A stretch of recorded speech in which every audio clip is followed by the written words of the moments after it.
As a potential government shutdown looms overhead, many at the nation's capital say they're simply disappointed. It's a terrible thing.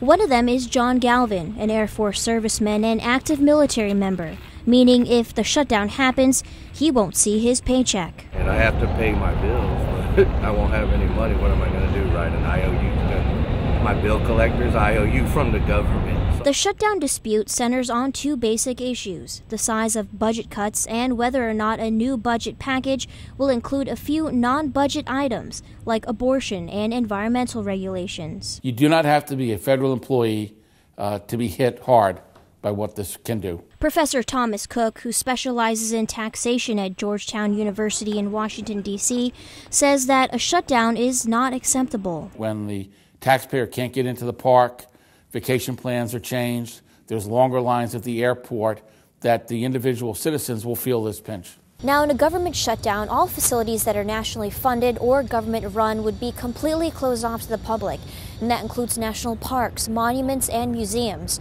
So if you wanted to come check out Smithsonian's American History Museum, or even the Washington Monument, well, you're going to have to come back another day. It wouldn't be fair to me, because then I can't acknowledge all the stuff that's in museums. So here's a breakdown on some things that will and will not be affected by a government shutdown. An estimated 800,000 government workers will be put on furlough without pay. Those applying for small business loans or FHA mortgage loans will be put on hold. Military servicemen and women won't get paid for some time since their checks come from the Department of Defense, and tax refunds could be delayed for weeks. And the potential for those refunds being delayed is going to be real. Some of the things that will continue running: the Postal Service, which is self-funded, Border Patrol security, prisons, and custom and immigration at all major U.S. airports will not be affected.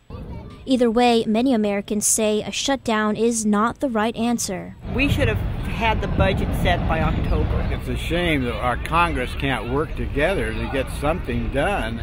And because they can't decide in the House what to do, we always are the ones who end up paying. A potential shutdown at the nation's capital, whose effects will ripple out across the nation. For USA Today, Maxine Park, Washington.